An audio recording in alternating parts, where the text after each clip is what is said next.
Welcome to my channel. இன்றைக்கி நம்ம சேனலில் லஞ்ச் ரெசிபி தாங்க. அதுக்கு வந்து நான் இன்றைக்கி முருங்கைக்காயை வச்சு மசாலா எப்படி செய்கிறதுன்னு வீடியோ போட்டிருக்கேங்க. வாங்க வீடியோக்குள்ளே போய் பார்ப்போம்.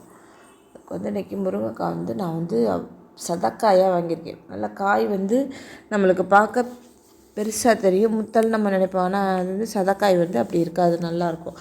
அந்த மாதிரி காய் வாங்கும்போது நம்ம வந்து இந்த மாதிரி செஞ்சோம்னா நம்மளுக்கு சாப்பிட்றதுக்கு நல்லாயிருக்கும். அதுக்கு வந்து நான் ஒரு கடாயில் எண்ணெய் ஊற்றி எண்ணெய் காய்ஞ்சதும் கொஞ்சமாக சோம்பு போட்டு ஒரு பெரிய வெங்காயத்தை நைஸாக கட் பண்ணி அதையும் நல்லா வதக்கிட்டு, தக்காளியும் நான் போட்டு நைஸாக கட் பண்ணி அதையும் நல்லா வதக்கிட்டேன். நான் கொஞ்சம் எண்ணெய் நம்ம கொஞ்சம் கூடுதலாக ஊற்றுனோம்னா இந்த முருங்கைக்காய் மசாலா நல்லாயிருக்கும். அதுக்கப்புறம் நான் மசாலாவே இதிலே போட்டுட்டேன்.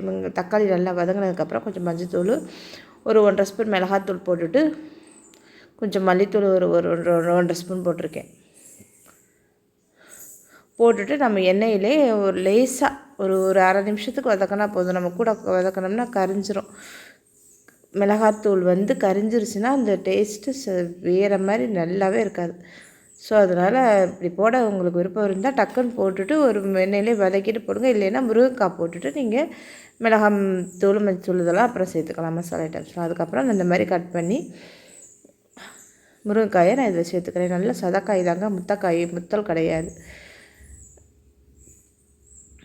நான் கட் பண்ணி இதில் சேர்த்துக்கிட்டு தேவையான அளவு தண்ணி ஊற்றி நம்ம மூடி வேக வைக்க போகிறோம். அவ்வளோதான். மசாலாலாம் போட்டாச்சு. நல்லா போட்டு நம்ம நல்லா மிக்ஸ் பண்ணிவிட்டு கொஞ்சம் தண்ணி ஊற்றிட்டு நம்ம ஒரு மூடி வேக வைக்க வேண்டியதுதான். அவ்வளோதாங்க. முருங்கைக்காய் வந்து அவ்வளோ இரும்பு சத்து நிறையா இருக்குங்க முருங்கைக்காயில். கீரையில் இருக்கிற மாதிரியே அந்த சீசனில் தான் அது கிடைக்கும். மற்ற நாளில் வாங்க போனோம்னா முருங்கைக்காய் விலையே அவ்வளோ விலை விற்கும். அதே மாதிரி சாம்பாருக்கு நம்ம கல்யாண வீட்டு சாம்பார்லேயுமே இந்த முருங்கைக்காய் போட்டாலே அந்த சாம்பார் தனி டேஸ்ட்டு தான். முருங்கைக்காய் அவ்வளோ டேஸ்ட்டாகவும் இருக்கும். ரெண்டாவது அவ்வளோ சத்தும் நிறைய அதில் இருக்குது. நம்ம இதிலையே வந்து நம்ம பொரியல் அந்த சதையை மட்டும் எடுத்துகிட்டு எப்படி பொரியல் செய்கிறதுங்கிற வீடியோவும் நான் அப்புறமா ஒரு நாள் உங்களுக்கு நான் வீடியோ போடுறேன். இன்றைக்கி வந்து நான் இப்படி தான் போட்டிருக்கேன்.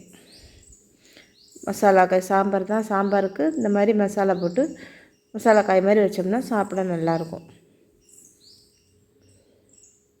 எல்லாம் போட்டுட்டு கொஞ்சம் வெந்ததுக்கப்புறம் தான் நான் உப்பு போடுறேன்.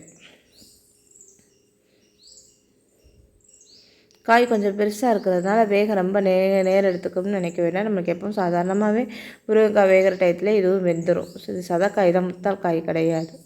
அந்த மாதிரி வாங்கும்போது இந்த மாதிரி செஞ்சு பார்த்துட்டு சாப்பிட்டு பார்த்துட்டு எப்படி இருக்குன்னு சொல்லுங்கள். நம்ம அடுத்த வீடியோவில் சந்திப்போம். நம்மளோட சேனலுக்கு மறக்காமல் சப்ஸ்கிரைப் பண்ணுங்கள், லைக் பண்ணுங்கள், ஷேர் பண்ணுங்கள், கமெண்ட் பண்ண மறந்துடாதீங்க. தேங்க்யூ.